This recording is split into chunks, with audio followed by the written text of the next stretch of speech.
Good morning, student. A very good morning to all of you. We are just going to explain the topic drift velocity. किसमें से आपके second unit में से है जिसका नाम है करंट इलेक्ट्रिसिटी. ड्रिफ्ट वेलोसिटी बड़ा इंपॉर्टेंट टॉपिक है और ये ध्यान दीजिएगा. ड्रिफ्ट वेलोसिटी के अंदर हम बात करें तो ये एक अजम्पशन है, ठीक है. और ये अजम्पशन मैं नहीं दे रहा, ये जो साइंटिस्ट थे उन्होंने एक अजम्पशन ली थी. On the behalf of that assumption we will just verify this drift velocity. तो सबसे पहले हम डेफिनेशन पे चलते हैं. स्टार्टिंग में आपको समझ नहीं आएगी, लेकिन बाद में जैसे जैसे एक्सप्रेशन को सॉर्ट आउट करेंगे तो आपको हर चीज क्लियर होती नजर आएगी.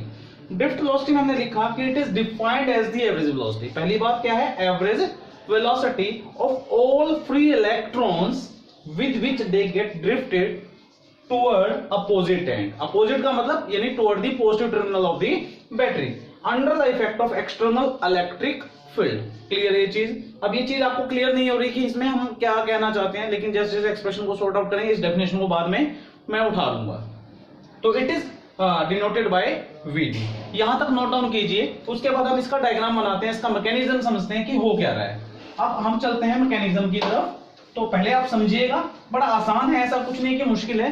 पर हाँ ये जो कहूंगा कि ये क्या है, एक प्रिकॉशन है. ध्यान दीजिएगा, एक प्रिकॉशन है, सॉरी एक अजम्पशन है. उस अजम्पशंस को लेते हुए हमने ये सॉर्ट आउट करना है.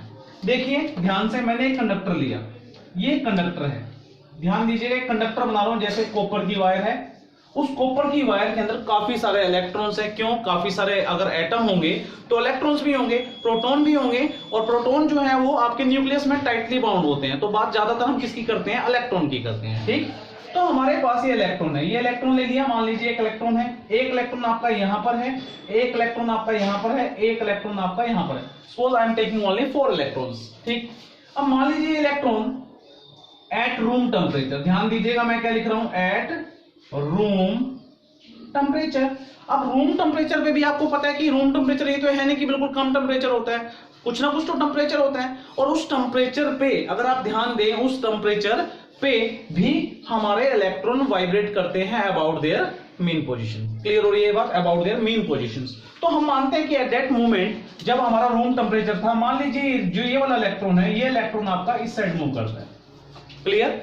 और ये वाला इलेक्ट्रॉन आपका इस साइड मूव करता है. सिमिलरली ये वाला इलेक्ट्रॉन आपका इस साइड मूव करता है और ये वाला इलेक्ट्रॉन इस साइड मूव करता है. अब हमने 4 इलेक्ट्रॉन दिखाए हैं. अब 4 इलेक्ट्रॉन तो है नहीं, इसके पास तो काफी सारे इलेक्ट्रॉन्स हैं. कितने इलेक्ट्रॉन हो सकते हैं? मे बी n इलेक्ट्रॉन्स हो सकते हैं.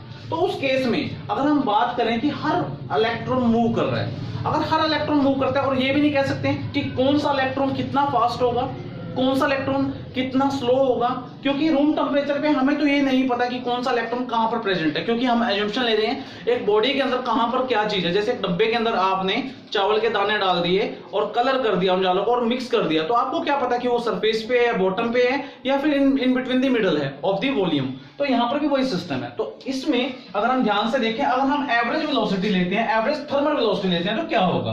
तो हमने लिखा एवरेज थर्मल वेलोसिटी. ध्यान दीजिएगा, साथ साथ में लिखेंगे भी, average thermal velocity of all electrons. कौन से इलेक्ट्रॉन्स हैं? फ्री इलेक्ट्रॉन्स की बात कर रहा हूं. ध्यान दीजिएगा, बेशक मैं नहीं लिखूं, लेकिन मैं वर्डिंग में बोल रहा हूं फ्री इलेक्ट्रॉन्स. तो क्या हो जाएगी एवरेज वेलोसिटी? एवरेज वेलोसिटी जो होगी वो किसके बराबर होगी? U1 plus U2 plus U3 and so on up to UN. Divide by किससे कर दिया? n से कर दिया. और ये क्या चीज है आपकी? वेलोसिटी कैसी क्वांटिटी आपकी? Vector quantity. तो आंसर किसमें आएगा? 0 भी लिख सकते हैं, लेकिन 0 वेक्टर लिखना उचित होगा, क्योंकि इससे आपको एक सिंबॉलिक रिप्रेजेंटेशन मिलती रहती है कि आप वेक्टर में जा रहे हैं या फिर आप किस में जा रहे हैं, स्केलर में जा रहे हैं. Are you getting my point? ये चीज आपको पता होनी चाहिए. तो यहां तक नोट डाउन करने के बाद अब बात करते हैं कि हो क्या रहा है. अब मान लीजिए जो आपका कंडक्टर है, उस कंडक्टर को अगर हम क्या कर दें, ज्वाइंट कर दें. किस चीज से? ये तो आपने नोट कर लिया. उस कंडक्टर को अगर हम ज्वाइंट कर दें, रूम टेम्परेचर को छोड़ दिया हमने. अब कहानी करते हैं स्टार्ट. इस कंडक्टर को मैंने एक फील्ड से जोड़ दिया. ये फील्ड लगा दी मैंने यहां पर, इलेक्ट्रिक फील्ड. क्लियर? ये एक सोर्स ऑफ ईएमएफ लगा दिया यहां पर, जिसकी पावर कितनी दे दी हमने, सॉरी इलेक्ट्रिक फील्ड कितनी दे दी है, E वेक्टर. ठीक है, E इसकी वोल्टेज लगा लीजिए, ये इलेक्ट्रिक फील्ड लगा लीजिए हमने, इलेक्ट्रिक फील्ड. ये प्लस कर दिया यहां पर, ये माइनस कर दिया. अब क्या होगा? जो ये इलेक्ट्रॉन थे जो रूम टेम्परेचर पे मूव कर रहे थे, अभी तो रूम टेम्परेचर पे क्या थे, रैंडम चल रहे थे इधर उधर. क्लियर? डिसऑर्डर थे ये. लेकिन अब होगा क्या, ये जो नेगेटिव टर्मिनल है, ये नेगेटिव टर्मिनल इसको धक्का देगा. अब ये धक्का देगा तो मान लीजिए ये ऐसे मूव करता है और बीच रास्ते में आपका आ जाता है पॉजिटिव आयन, क्योंकि इसमें आयंस भी तो है ना आपके, पॉजिटिव आयन या फिर एटम हो सकता है। यहां पर टकराएगा, फिर रेस्ट पे आ जाएगा ये। क्लियर? रेस्ट पे आने के बाद फिर ये इलेक्ट्रिक फील्ड क्या करेगा, दोबारा से ध्यान दीजिएगा मैं क्या कह रहा हूं कि इस इलेक्ट्रॉन को इस नेगेटिव टर्मिनल की वजह से क्या मिला, पहले वेलोसिटी कितनी थी इसकी, u1 थी, लेकिन इसने धक्का दिया तो वेलोसिटी चेंज। वेलोसिटी चेंज का मतलब क्या हो जाएगा, एक्सेलरेशन। समझ पा रहे हैं? ध्यान से अगेन रिपीट कर रहा हूं, इस माइनस टर्मिनल ने इसको धक्का दिया तो इलेक्ट्रॉन मूव करेगा। पहले यूनिट टेंपरेचर पे इसकी वेलोसिटी कितनी थी, u1, धक्का देगा तो वेलोसिटी या तो ज्यादा होगी या फिर कम होगी। ऐसे ही होगा ना, हमें तो नहीं पता कि क्या हो रहा है, तो हम मान रहे हैं कि वेलोसिटी बढ़ गई है, मान लिया हमने वेलोसिटी बढ़ गई है। अगर वेलोसिटी बढ़ती है तो definitely change in velocity, and change in velocity what does it mean, basically acceleration. तो इसका मतलब यहां पर क्या आएगा, आपका एक्सेलरेशन आएगा। क्लियर? अगर हम इलेक्ट्रिक फील्ड की बात करें तो इलेक्ट्रिक फील्ड की डायरेक्शन क्या होगी, आपकी इस साइड होगी। क्लियर? इलेक्ट्रिक फील्ड की डायरेक्शन कहां होगी, इस साइड। अब यहां पर जब इसको धक्का लगेगा, जब इससे टकराएगा तो क्या हो जाएगा, अगेन स्टॉप, डीएक्सेलरेट हो जाएगा। डीएक्सेलरेट होने के बाद फिर ये इलेक्ट्रिक फील्ड क्या करेगा, इसको इलेक्ट्रिक फील्ड फिर धक्का देगा, फिर इसने ऐसे दे दिया, फिर ये पॉजिटिव आयन आएगा यहां पर, फिर ये रेस्ट पे आ जाएगा। तो बेसिकली ये प्रोसेस चलता रहेगा। मान लीजिए ये चलता रहेगा कब तक, जब तक कि ये इलेक्ट्रॉन कहां ना पहुंच जाए, toward the opposite and. Toward the opposite and किसका, कंडक्टर का अपोजिट एंड। पहले एंड ये था, अपोजिट एंड क्या है, ये है, या फिर मैंने वो लिखा क्या वहां पर, पॉजिटिव टर्मिनल। क्लियर हो रही है ये बात? अब यहां पर देखिए, जब ये इलेक्ट्रॉन, ध्यान दीजिएगा, जब ये इलेक्ट्रॉन यहां से चलता है और यहां पर आके, यहां तक तो एक्सेलरेट हुआ, यहां पर आने के बाद क्या हो जाएगा, डी एक्सेलरेशन। इसका मतलब यहां तक तो एक्सेलरेशन आया एकदम से, और यहां पर आके तुरंत रुक जाएगा, टक्कर लगी इसकी, कोलिजन हुआ, रुका, रुकने के बाद क्या हुआ, डी एक्सेलरेट हो गया। यानी there is no acceleration basically at all, no acceleration. फिर दोबारा यहां पर एक्सेलरेशन मिली इसको, फिर यहां पर आके क्या हुआ, डी एक्सेलरेटर। इसका मतलब क्या हुआ, पहले एक्सेलरेशन फिर डी एक्सेलरेशन। इसका मतलब नेट एक्सेलरेशन कितना हो जाएगा, जीरो। और नेट एक्सेलरेशन जीरो कब होता है, जब कांस्टेंट वेलोसिटी होती है। समझ पाए? जब कांस्टेंट वेलोसिटी होती है। इसीलिए इसमें हमने क्या दिखाया, क्योंकि अकेला इलेक्ट्रॉन तो मूव नहीं करेगा, there are so many electrons, तो एवरेज लिया गया वहां पर, सभी इलेक्ट्रॉन्स का एवरेज लिया गया, क्योंकि हमें नहीं पता शायद ये इलेक्ट्रॉन सबसे पहले एक्सेलरेट हुआ या फिर ये हुआ हो, तो ऐसे प्रोसीजर आपका चलता रहेगा। तो यहां पर अगर हम ध्यान से देखें, यहां पर हमारे पास इलेक्ट्रिक फील्ड क्या है, ई है, और जो फोर्स लगेगा इस चार्ज पार्टिकल पे, वो कहां लगेगा, अपोजिट। क्लियर? वो कहां लगेगा, अपोजिट वेक्टर साइन लगा रहा हूं, क्योंकि जब हमारा जो फोर्स लगता है वो चार्ज पार्टिकल पे, इस प्रोसीजर के अकॉर्डिंग क्या लगेगा, अपोजिट लगेगा। तो फोर्स ऑन क्या लिखेंगे हम, फोर्स ऑन इलेक्ट्रॉन क्या हो जाएगा, F इज इक्वल टू कितना आएगा आपके पास, QE। Clear? Charge on electron क्या होता है, E माइनस लगा दिया मैंने यहां पर। अब माइनस क्यों लगाया, देखिए अब एक इलेक्ट्रॉन, इलेक्ट्रिक फील्ड इधर है, ठीक, अब ये पॉजिटिव होता है और ये नेगेटिव है, किसका है, ये इलेक्ट्रिक फील्ड का। और यहां पर आपके पास क्या है, इलेक्ट्रॉन, इलेक्ट्रॉन के ऊपर चार्ज क्या है, नेगेटिव। तो ये इलेक्ट्रिक फील्ड का जो बड़े वाला नेगेटिव है उसको क्या करेगा, धक्का देगा, फोर्स कहां लगेगी, अपोजिट। अपोजिट के लिए यहां पर क्या आएगा, माइनस सिंबल आएगा। Getting my point? ये आपको ध्यान देना है। अब यहां पर हमारे पास फोर्स आ जाता है। क्लियर? ये चीज, इस माइनस साइन को हम हटा भी सकते हैं, क्योंकि हमें पता है कि किस लिए दिया गया, ओनली फॉर द डायरेक्शन दिया गया। क्लियर? ये चीज आपको ध्यान देनी है। Also by the Newton's law, by Newton's second law, तो क्या होता है आपका, F इज इक्वल टू क्या होता है आपका, ma। क्लियर? यहां से एक इसके बराबर आ जाएगा आपका F divide by m। Vector form समझ में आ रही है आपको? यहां पर कितना आएगा, minus E divide by m। ये क्या चीज है, ये एक्सेलरेशन है। कब, जब ये इलेक्ट्रॉन यहां से इस नेगेटिव टर्मिनल की वजह से इसको क्या लगता है, एक धक्का लगता है, और इसमें क्या होगा, इसकी वेलोसिटी चेंज हो जाएगी रादर देन दी थर्मल वेलोसिटी, क्योंकि थर्मल वेलोसिटी तो उसकी है रूम टेंपरेचर में, पर जब ये नेगेटिव टर्मिनल इसके साथ जोड़ते हैं, एक एडिशनल वेलोसिटी इंक्लूड हो जाती है। ठीक, ये चीज आपको ध्यान देनी है। और वो कब होगी, जब एडिशनल वेलोसिटी इंक्लूड होगी, तो definitely there will be acceleration. ये हमारा यहाँ पर ध्यान देना है आपको। अब यहां तक ध्यान देने के बाद यहां तक आपको समझ में आना चाहिए प्रोसेस। अब क्या होगा, अगर एक इलेक्ट्रॉन की बात करें, ओनली वन इलेक्ट्रॉन की बात करें, जो अभी मैंने रिपीट की, तो ओनली वन इलेक्ट्रॉन की जो वेलोसिटी वेक्टर ऐड हुआ वो क्या हो जाएगा, u1 प्लस a, यहां पर मैंने क्या लिखा, τ1। ध्यान दीजिएगा, वेक्टर फॉर्म में लिख रहा हूं मैं, this is the equation first. Clear? ये फर्स्ट इलेक्ट्रॉन के लिए। अब यहां τ1 क्या है बेसिकली, ध्यान दीजिएगा τ1 क्या है। यहां पर हमारे पास एक इलेक्ट्रॉन था, जब वो मूव करता है और यहां पर पॉजिटिव आयन आ जाता है। क्लियर? यहां पर क्या आ जाता है, पॉजिटिव आयन आता है। फिर ये दोबारा क्या करेगा, फिर यहां से मूव करेगा, मान लीजिए यहां पर रेस्ट पे आया, फिर इलेक्ट्रिक फील्ड इसको धक्का देगा, तो यहां पर आने के बाद यानी यहां पर टकराने से पहले बिटवीन टू सक्सेसिव कोलिजन्स यानी पहला कोलिजन तो यहां पर हुआ और सेकंड कोलिजन कहां होने वाला है, यहां पर होने वाला है। तो यहां से यहां तक के कोलिजन में जितना टाइम लगेगा यानी एक इलेक्ट्रॉन को यहां से यहां पर आने में जितना टाइम लगेगा या बिटवीन टू सक्सेसिव कोलिजन, वो हमारा क्या हो जाएगा, τ1 हो जाएगा टाइम। आर यू गेटिंग कि ये चीज क्या है, τ1 में ही कंफ्यूजन रहता है। तो ध्यान दीजिएगा इसकी तरफ, मैंने ये कर दिया है आपके लिए। अब हमारे पास ये τ1 आता है similarly for the second electron, क्योंकि हमें नहीं पता इलेक्ट्रॉन कहां पर है, हो सकता है ये है, यहां से हो सकता है एक्सेलरेट, एक यहां से हो सकता है, एक यहां से हो सकता है, हो सकता है यहां पर भी हो। तो definitely for the second one तो कितना आएगा आपके पास, that is u2 plus a τ2। This is the equation of velocity for the second one. Similarly आप लास्ट तक चलोगे तो आपके पास n इलेक्ट्रॉन्स हैं, तो हमारे पास कितना आएगा, un प्लस a τn। ठीक, वेक्टर साइन देख लीजिएगा, मैंने टाउ पे नहीं लगाया, ध्यान दीजिएगा इस चीज की तरफ, क्योंकि मैक्सिमम जब आप सीबीएसई का पेपर अटेम्प्ट करते हैं तो उस टाइम आप क्या करते हो, वेक्टर नोटेशन बड़ी गलत करते हो। तो वेक्टर नोटेशन आपकी टाउ पे नहीं आएगा, बेसिकली टाउ एक टाइम है, और टाइम कैसी क्वांटिटी है आपकी, सभी को पता है ना कैसी क्वांटिटी है, स्केलर क्वांटिटी है। आर यू गेटिंग कि एक स्केलर क्वांटिटी। अब मैं क्या करूंगा, 1 2 एंड सो ऑन, सबको मैं ऐड कर दूंगा, इन सबको मैं क्या कर दूंगा, ऐड कर दूंगा। तो देखिए ऐड करते हैं इसको, ऐड करने पे देखिए क्या बनेगा। जब हम इसको ऐड करते हैं तो हमारे पास कितना आएगा, v1 plus v2 plus v3 and so on vn। Vector symbol मैंने सबके ऊपर लगा दिया। क्लियर, किसके बराबर आएगा ये, देखिए इसमें सब में मैं सबको इंक्लूड करता हूं, u1 plus u2 plus u3 up to un। तो कितना आएगा, u1 plus u2 plus u3 and un। ठीक, ये मैंने ब्रैकेट में क्लोज कर लिया। ठीक, प्लस अब प्लस में हमारे पास एक कॉमन आता है, एक कॉमन ले लिया मैंने a वेक्टर, तो कितना आएगा, τ1 plus τ2 up to τn। Clear हो रही है चीज, मैंने किया।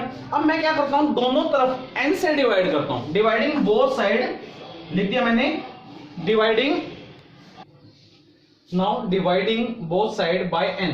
अगर हम n से डिवाइड करते हैं लेफ्ट हैंड साइड को, तो आपको पता है ये इक्वेशन थी, राइट हैंड साइड में हमारे पास ये इक्वेशन प्लस ये इक्वेशन थी, दोनों को n से डिवाइड कर दिया मैंने। क्लियर, दोनों साइड। अब इसको क्या बोलेंगे, ये फर्स्ट इलेक्ट्रॉन की वेलोसिटी थी, ये सेकंड की अप टू n थी, n से डिवाइड किया, तो what is this, this is the average velocity. इसी एवरेज वेलोसिटी को हम क्या बोलते हैं, ड्रिफ्ट वेलोसिटी बोलते हैं। अब ये वाला जो था आपका, ये एवरेज थर्मल वेलोसिटी किसके बराबर थी, जीरो वेक्टर के बराबर थी, और ये a था आपका, दैट इज एक्सेलरेशन, जो वेक्टर साइन मैंने यहां नहीं लगाया, देख लीजिएगा इसको भी। ठीक, अब हमारे पास जो ये है आपका average relaxation time that each electron elapsed during its last collision, यानी ये एवरेज टाइम है, क्योंकि हमें नहीं पता ना कि इलेक्ट्रॉन, हर इलेक्ट्रॉन क्या सेम टाइम ले रहे हैं या डिफरेंट ले रहे हैं। हो सकता है एक इलेक्ट्रॉन जब टकराया किससे, आयन से, आयन और उसके बीच की दूरी डिफरेंट हो सकता है ऐसा भी, तो दैट्स व्हाई द टाइम भी आपका डिफरेंट होगा। तो हमने क्या मान लिया, एवरेज आपका रिलैक्सेशन टाइम मान लिया, तो यहाँ पर a टाउ आ जाएगा। और आपने नोट किया कि a की वैल्यू जो हमारी थी minus E vector divide by m into में टाउ हो जाएगा।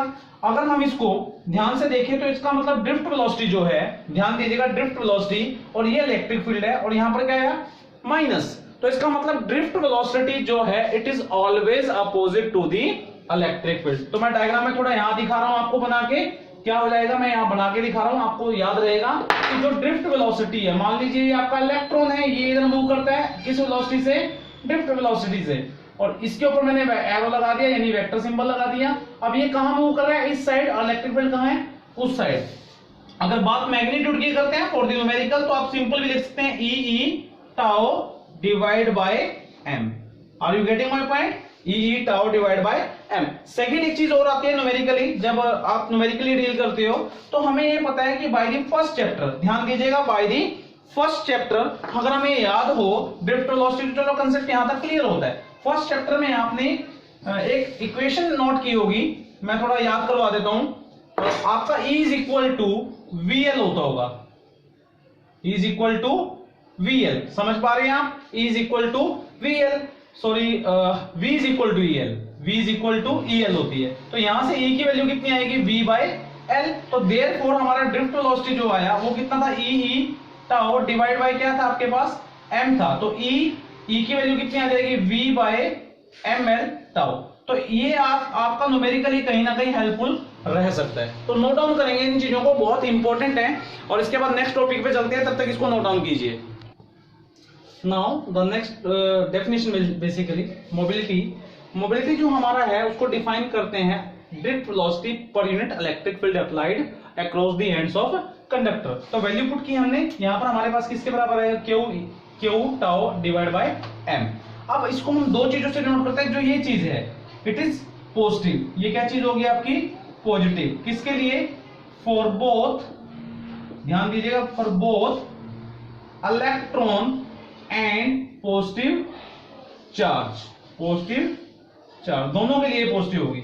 और अगर हम बात करें तो म्यू ई किसके बराबर हो जाएगा, ई टाउ डिवाइड बाय एम। अगर हम होल की बात करें यानी पॉजिटिव चार्ज की, तो वहां पर भी कितना आएगा, ई टाउ डिवाइड बाय एम। यहां पर मास ऑफ क्या आ जाएगा, होल आ जाएगा, और यहां मास ऑफ इलेक्ट्रॉन आ जाएगा। क्लियर, ये चीज आपको नोट करनी है कि मोबिलिटी इलेक्ट्रॉन के लिए अलग है और किसके लिए अलग है, होल के लिए अलग है।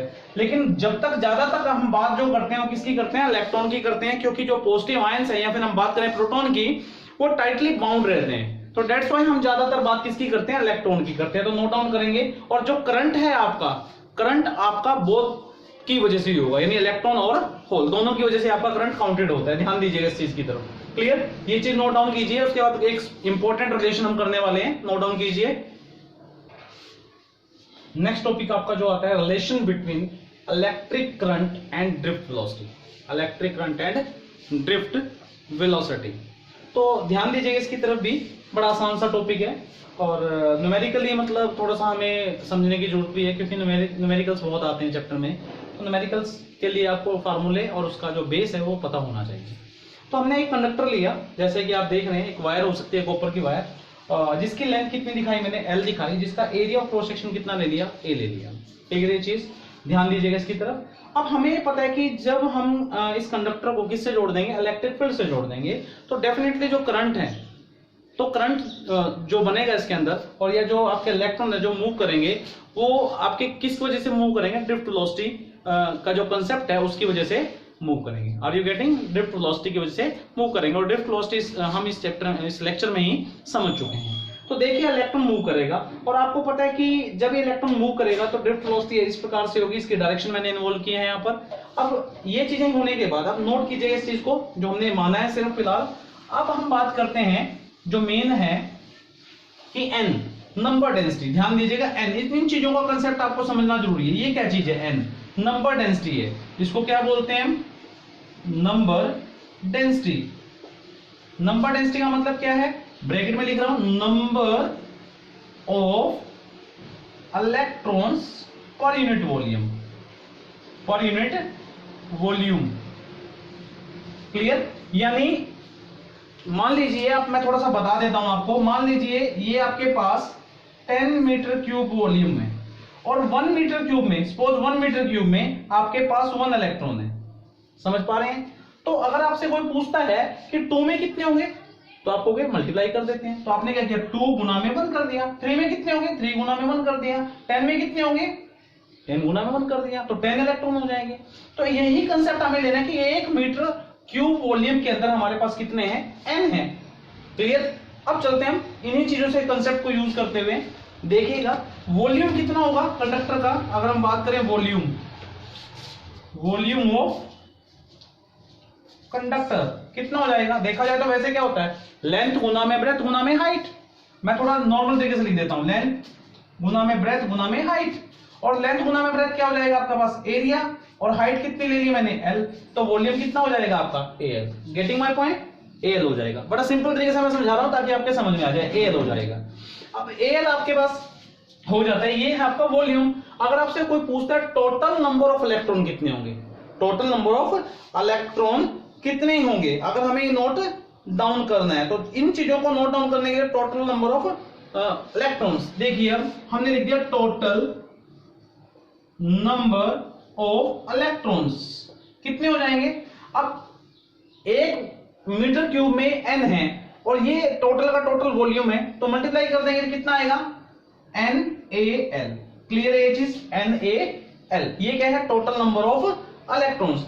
एक फार्मूला आपने क्वांटाइजेशन का पढ़ा था, याद होगा आपसे, देखिए Q is equal to NE। तो ये क्या है, चार्ज।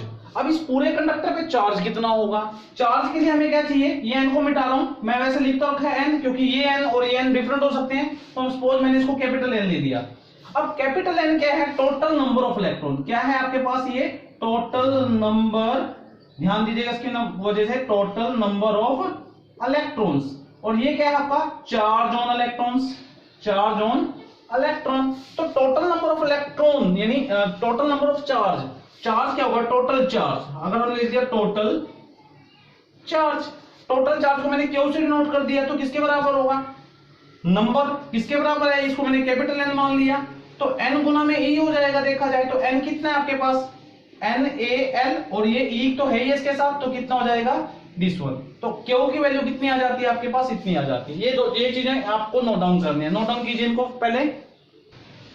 अब बात आती है हमारे पास कि हमारे पास जो टोटल चार्ज आया था, टोटल चार्ज वो कितना आया था हमारे पास, NaLe, ये चीज आपको समझ में आ गई। अब एक इलेक्ट्रॉन जब यहां से, समझ पाएंगे आप, इस एंड से इस एंड पे जाएगा, सपोज t टाइम लगता है उसको, और किस वेलोसिटी से मूव करता है वो, ध्यान दीजिए, किस वेलोसिटी से, vd वेलोसिटी से मूव करता है। तो आपको पता होना चाहिए वेलोसिटी इज इक्वल टू क्या होता है, डिस्प्लेसमेंट बाय टाइम या फिर डिस्टेंस बाय टाइम, दोनों में से कोई भी चीज होगी, डिस्प्लेसमेंट टाइम होगा या फिर डिस्टेंस बाय टाइम होगा, क्लियर। तो vd मैंने मान लिया कितना लेंथ है, स्ट्रेट अगर मोशन कवर करता है, हमने तो यहां से यहां तक का लिया, तो L बाय में कितना आएगा, t किसके बराबर हो जाएगा, L डिवाइड बाय में vd। एक ये चीज आपको समझ में आनी चाहिए, क्लियर। t क्या है, time taking by the electron in going from this point two this point. मान लीजिए ये पॉइंट कोई भी मान लीजिए c, इसको c मान लिया, इसको d मान लिया, c से d तक का। अब t भी आपके पास आ जाता है। अब आप ये सोचिए कि करंट जो है हमारे पास, करंट का फार्मूला क्या होता है, total charge divide by time, और चार्ज की वैल्यू हमारे पास कितनी आ रही है, NaLe, यही आई है हमारे पास, NaLe, और यहां पर t की वैल्यू कितनी आई है, L बाय में vd, L से आपका L कैंसिल हो जाएगा, तो I इज इक्वल टू हमारे पास कितना आएगा, NaeVd, क्लियर। नोट डाउन करेंगे, एक रिलेशन आया आपके पास, और हमने क्या रिलेशन निकालना था, इलेक्ट्रिक करंट और ड्रिफ्ट वेलोसिटी के बीच में, तो ये इलेक्ट्रिक करंट हो गया और ये ड्रिफ्ट वेलोसिटी होगी, तो ये क्या आपका करंट है यहाँ पर, clear, that is the current. तो हमारे पास रिलेशन आ जाता है, तो पहले इसको नोट डाउन कीजिए, फिर आगे बढ़ते हैं। नाउ हमने भी निकाला था कि रिलेशन निकाल दिया। अब इसमें हम जो Vd की वैल्यू है, जो कि आप इसी लेक्चर में जो आपका टॉपिक था इससे पहले वाला, उसमें जो वैल्यू निकाली थी E tau E divide by m, ये वैल्यू पुट की, तो हमारे पास E स्क्वायर हो जाएगा, तो ये वैल्यू बन जाती है हमारे पास। और by the definition of mobility, यहाँ पर हमारे पास म्यू किसके बराबर होता था, drift velocity per unit electric field, तो ड्रिफ्ट वेलोसिटी की वैल्यू हमारे पास ये आती है, इसकी वैल्यू को, Vd की वैल्यू को हम कहाँ पुट कर देंगे, यहाँ पर, तो ये रिलेशंस बन जाएंगे। ये ऐसा क्यों कि हमने, क्योंकि न्यूमेरिकली अब हमें नहीं पता होता कि क्या पता ड्रिफ्ट वेलोसिटी दे रखी हो, क्या पता इलेक्ट्रिक फील्ड दे रखा हो सकता है आपको चार्ज मोबिलिटी दे रखी हो, तो definitely at that moment of time you have to learn each and everything about the relation, that is the electric current and drift velocity. तो ये आप नोट डाउन करेंगे फटाफट से। Now the next topic is Ohm's law under normal condition. ध्यान दीजिएगा मैंने क्या लिखा, अंडर नॉर्मल कंडीशन, यानी कुछ कंडीशंस को मैंने फिक्स कर दिया, नॉर्मल कंडीशन, जैसे टेम्परेचर, प्रेशर, स्ट्रेन, एक्सेट्रा, ये कुछ कंडीशंस मैंने ले ली, मैंने नॉर्मल कंडीशंस ले ली यहां पर। तो ये कुछ कंडीशंस हैं, अगर ऐसा हो किसी कंडक्टर पे, then current in a conductor, ध्यान दीजिएगा, current in a conductor is directly, current in a conductor is directly proportional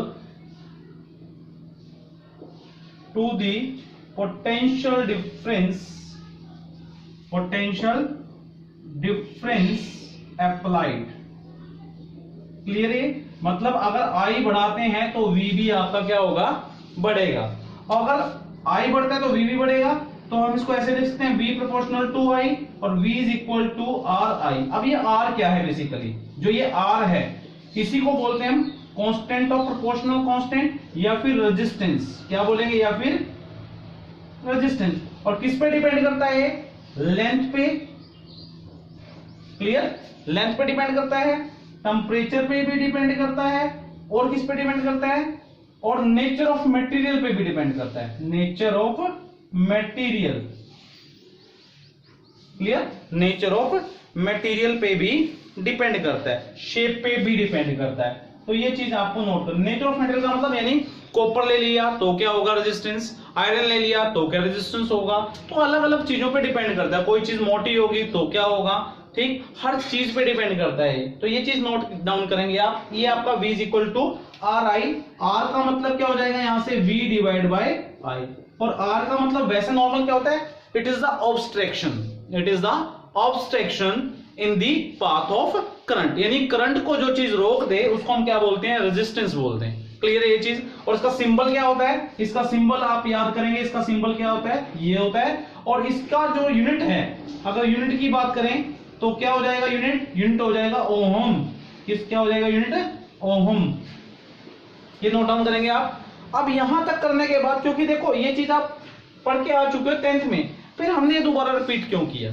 ठीक, ये भी एक क्वेश्चन अराइज हो रहा है कि सर पता नहीं क्यों करवा रहे हैं। बेसिकली हम इसका रिलेशन जो है वो ड्रिफ्ट वेलोसिटी से निकालेंगे, और रेजिस्टिविटी भी in terms of various factors जो हम पढ़ते थे कि टेम्परेचर पे डिपेंड करती है, नेचर ऑफ मटेरियल पे डिपेंड करती है, वो सारी चीजें इन चीजों से निकलने वाली हैं। तो यहां तक नोट डाउन करने के बाद अब आप देखिए कि हमारे पास थोड़ा स्लोप भी ले लेते हैं ताकि आपको थोड़ा रिमेंबर हो जाए। अगर हम बात करें कि हमने यहां पर ले लिया I और यहां पर ले लिया V, और एक लाइन ये ले ली, ठीक, और एक लाइन ये ले ली, इसको नेम दे दिया हमने A और इसको नेम दे दिया B। तो मुझे ये बताएंगे स्लोप किसका ज्यादा है? पहली बात तो स्लोप देगा क्या? यहां पर स्लोप क्या देगा? Slope gives resistance. क्लियर है सभी को? यह बताना पड़ेगा। 2 पॉइंट चूज करते हैं, याद कीजिए 2 पॉइंट यहां पर चूज करेंगे, परपेंडिकुलर ड्रा करेंगे, ये ट्रायंगल बन जाएगी। ट्रायंगल बनेगी तो स्लोप किसके बराबर होता है? टेंजेंट थीटा के बराबर होता है। Tangent theta perpendicular upon base होता है। परपेंडिकुलर कौन सा होगा? हमारा ये, और इस साइड क्या आएगा? हमारा वोल्टेज, तो ये वोल्टेज आ जाएगी, ठीक है। और यहां पर क्या आएगा? मैं यहां लिख देता हूं, इस साइड क्या आएगी? आपकी वोल्टेज आएगी, और नीचे क्या आएगा? करंट आएगा। तो वोल्टेज डिवाइड बाय करंट क्या होता है? अभी आपने पढ़ा था V is equal to I R, तो यहां से हमारे पास क्या होगा? R is equal to V by I, यानी वोल्टेज डिवाइड बाय करंट। तो यहां से क्या देगा? ये R देगा। यानी स्लोप बेसिकली क्या देता है आपको? रेजिस्टेंस देता है। तो आप देखिए रेजिस्टेंस देता है। मैं इसको रब कर रहा हूं दोबारा से ताकि आप इस चीज को कैप्चर करें। तो स्लोप किसका ज्यादा है? देखा जाए तो B का स्लोप ज्यादा है। एंगल किसका ज्यादा है? B का ज्यादा है। अगर एंगल ज्यादा हो तो टेंजेंट की वैल्यू भी ज्यादा आएगी, टेंजेंट की वैल्यू ज्यादा आएगी तो स्लोप भी ज्यादा आएगा। तो स्लोप किसका ज्यादा है? Slope of B greater than slope of A। तो इसका मतलब resistance of B greater than resistance of A। ये चीज क्लियर होगी आपको? ध्यान दीजिएगा, यहां पर V है, यहां पर क्या आपका V है, और यहां पर क्या आपका I है। अब थोड़ा उल्टा करते हैं प्रोसेस को। मान लीजिए यहां पर आपका क्या होता? V होता, और यहां पर आपका होता I, और सेम डायग्राम ले लेते हैं। तो यहां पर मैंने ले लिया A और यहां पर ले लिया मैंने B। क्लियर? तो अब इस केस में, ये केस तो था इस डायग्राम का, फिगर नंबर 1 ले लिया मैंने, इसको ऐसे लिख देते हैं फिगर 1, ठीक, और ये ले ली मैंने फिगर 2। अब बात करते हैं फिगर 2 की। फिगर 2 में स्लोप कैसा निकलेगा? अगर हम 2 पॉइंट चूज करें, 2 पॉइंट चूज किए तो ये बनेगी ट्रायंगल, ये ट्रायंगल नजर आएगी आपको। ये देखिए ट्रायंगल मैंने डार्क कर दिया, ये ट्रायंगल बन जाती है। इस ट्रायंगल में परपेंडिकुलर यानी स्लोप निकालते हैं। स्लोप किसके बराबर होगा? Perpendicular divide by base. Perpendicular में क्या आ रहा है? आपका करंट आ रहा है, तो मैंने यहां लिख दिया करंट, और बेस में क्या आएगा? आपका वोल्टेज आएगी डिवाइड बाय वोल्टेज, ठीक। तो आप देखिए कि I नीचे है और V ऊपर है, तो उसका उल्टा क्या हो जाएगा? 1 बाय R। तो R किसके बराबर हो जाएगा? 1 बाय M। 1 बाय M का मतलब क्या हो जाएगा? 1 बाय स्लोप। अब मुझे बताइए स्लोप किसका ज्यादा है? ठीक, स्लोप किसका ज्यादा है? वैसे देखा जाए तो आप देखिए स्लोप किसका, एंगल किसका ज्यादा है? A का या B का?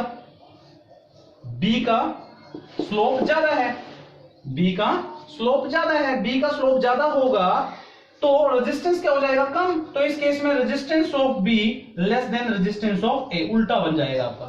क्लियर? ये चीज उल्टा केस आएगा आपका, क्योंकि यहां पर क्या है? ये चीजें चेंज हो जाती हैं आपकी, ध्यान दीजिएगा। यहां तक नोट डाउन कीजिए इसको, फिर आगे चलते हैं, आगे मूव करते हैं थोड़ा सा और।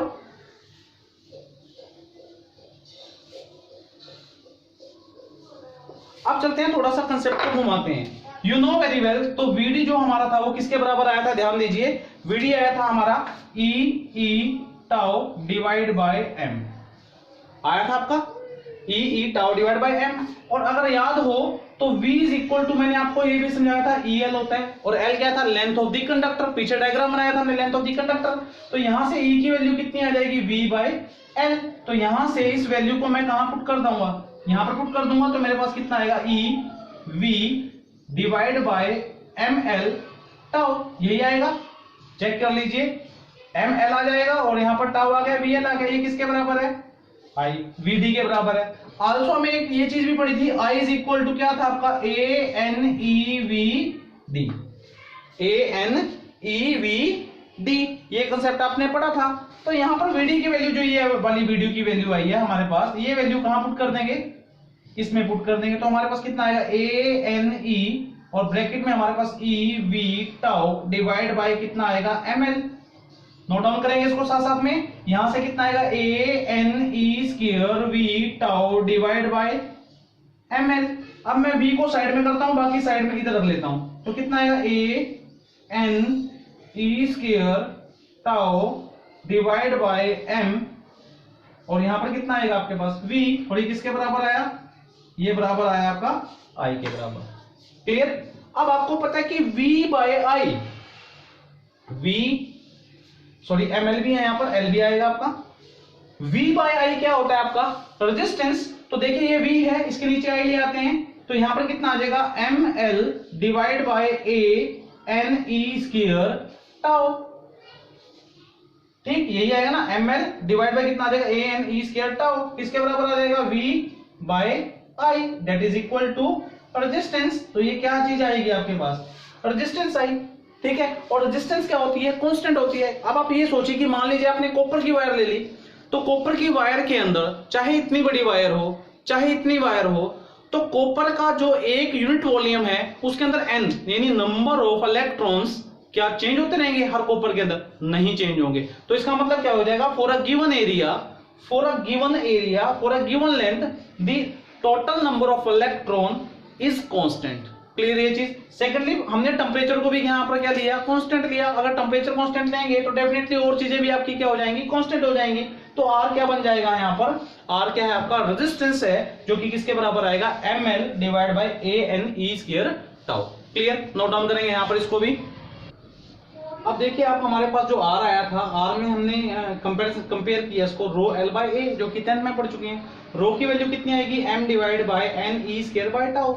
और फॉर अ गिवन मास, मान लीजिए आपके पास कोई भी गिवन मास है, तो उस केस में जो आपका जो रो है वो डिपेंड करेगा टू फैक्टर्स पे। कौन कौन सा फैक्टर है, एक तो आपका रिलैक्सेशन टाइम है, that is the average relaxation time between the two successive collision, और एक है इनवर्सली प्रोपोर्शनल टू 1/n, जो कि क्या है हमारा नंबर डेंसिटी। आप खुद सोचिए कि नंबर डेंसिटी मतलब number of electron per unit volume सबका अलग अलग होता है। तो इसका एग्जांपल कैसे है, मान लीजिए एक डब्बे के अंदर आपने चावल भर रखे हैं, और उसी डब्बे के अंदर, उसी सेम साइज के डब्बे के अंदर आपने दालें भर ली हैं। तो अगर आप संख्या नोट करेंगे चावलों के दानों की, और उसी डब्बे के अंदर अगर आप संख्या नोट करेंगे किसकी, दालों की, तो क्या हो जाएगी, सेम रहेगी, नहीं रहेगी ना सेम। इसी प्रकार से जो मेटल हैं, अलग अलग मेटल के अंदर number of electrons per unit volume क्या होते हैं, डिफरेंट होते हैं। अगर वो डिफरेंट होते हैं तो ये भी क्या होगा, डिफरेंट। तो ये इसका मतलब क्या हुआ कि जो रो है वो डिफरेंट मटेरियल के लिए, जैसे कॉपर का अलग होगा, आयरन का अलग होगा, ब्रास का अलग होगा, यानी डिपेंड करता है कि नेचर ऑफ मटेरियल क्या है, तो उसके अकॉर्डिंग उसकी रेजिस्टिविटी भी क्या होती है, चेंज होती है। फिर सेकंड जो आपका आता है, it depend upon the average relaxation time. और रिलैक्सेशन टाइम जो है आपका, वो किसके ऊपर डिपेंड करता है, टेम्परेचर पे।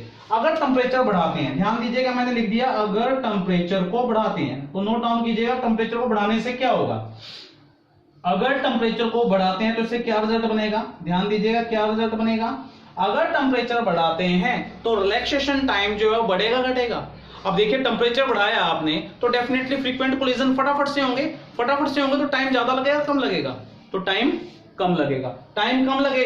तो ध्यान दीजिएगा, अगर टाउ आपका जो है टाउ डिक्रीज होगा on increasing the temperature, tau decrease होगा, और टाउ डिक्रीज होगा तो रेजिस्टिविटी क्या होगी आपकी, रेजिस्टिविटी क्या होगी आपकी, इंक्रीज करेगी। तो रिजल्ट क्या आएगा, टाउ क्या हो जाएगा आपका यहाँ पर डिक्रीज हो जाएगा, टाउ क्या हो जाएगा आपका डिक्रीज, और रेजिस्टिविटी क्या हो जाएगी आपकी इंक्रीज, रेजिस्टिविटी क्या हो जाएगी आपकी इंक्रीज हो जाएगी। तो ध्यान दीजिएगा, ये दो कंसेप्ट आपके बहुत इंपॉर्टेंट हैं, इनको नोट डाउन कीजिएगा। इसके बाद इस लेक्चर का last article that is a microscopic form of the Ohm's law वो हम करते हैं। इसके बाद माइक्रोस्कोपिक के बारे में हम बात करेंगे कि that is a microscopic form of Ohm's law, and before going to that will take small definition that is sigma. Sigma is a symbol of electrical conductivity, जो कि क्या होती है आपकी 1/ρ होती है। सेकंड है आपका जे, जे है आपकी करंट डेंसिटी, जिसको हम लिखते हैं I/A, क्लियर, I/A। और ये कैसी क्वांटिटी होती है आपकी, वेक्टर क्वांटिटी होती है, ध्यान दीजिएगा वेक्टर क्वांटिटी होती है। तो I is equal to ANVD, आपको पता है ये चीज हमने आप सीखी थी, I is equal to ANEVD, और यहां से हमारे पास VD की वैल्यू हमें पता है कि ये आती थी आपकी, ये वाली VD की वैल्यू, मैंने कुछ नहीं किया, वैल्यू पुट कर रहा हूं, इसलिए ज्यादा मुश्किल नहीं है। तो हमारे पास I की वैल्यू है, यहाँ पर पुट की है हमने, यहाँ से इस A को इसके नीचे ले गया है करंट को, करंट बाय एरिया अभी हमने पढ़ा J के बराबर होता है, और आपको पता है कि ये E मैंने यहीं का यहीं रखा, और उसके बाद सारी चीजें E के नीचे देगा, इसको सोल्ड आउट करेंगे तो यही चीज आ जाती है। और ये क्या चीज आपकी, ये रो के बराबर है, और 1/ρ जो आपका वो किसके बराबर है, sigma, that is electrical conductivity. तो इसके बराबर हो जाएगा 1/ρ सिग्मा के बराबर। तो इसको हम वेक्टर फॉर्म में लिख सकते हैं, क्योंकि J भी आपकी क्या है, वेक्टर क्वांटिटी है, और E भी क्या आपकी वेक्टर क्वांटिटी है। तो इसका मतलब दिस इज दी, ये जो हमारी फॉर्म आई है, क्योंकि यहाँ पर करंट है, यहाँ पर एक तरह से वोल्टेज की तरह काम कर रही है, तो इसको क्या बोल देते हैं, microscopic form of the Ohm's law. Clear हो रही है। एक होता है आपका कंडक्टेंस, अगर हम बात करें कंडक्टेंस की, तो वो भी मैं थोड़ा सा आपको हल्का सा बता देता हूँ। जी किसके बराबर होता है, 1 में R होता है, ध्यान दीजिएगा 1 में R होता है। और जो इसकी ये जो कंडक्टेंस होता है, इसकी जो यूनिट होती है वो क्या होती है आपकी, मोहो होती है, ध्यान दीजिएगा मोहो। ठीक है, ये कुछ बेसिक टर्म्स हैं जो मैं ज्यादा डिटेल लेना नहीं चाहूंगा, क्योंकि इस चैप्टर में आपका जो इंपॉर्टेंट पार्ट था वो क्या था आपका, ओम्स लॉ के रिलेशंस थे। ठीक है, और उससे पहले जो हमारा ड्रिफ्ट वेलोसिटी, तो ध्यान दीजिएगा drift velocity is very very important topic in this chapter. So whenever you are just going for the revision, so don't take it lightly. इसके बेस पे आप न्यूमेरिकल भी कीजिए, और रो जैसे आपका टेम्परेचर डिपेंडेंट है या नंबर डेंसिटी के ऊपर डिपेंड करता है, कैसे डिपेंड करता है, जैसे मैंने आपको बताया, इसके कुछ कंसेप्चुअल्स भी आप फॉलो अप करेंगे। ठीक है, till then bye, wait for the next video, thank you.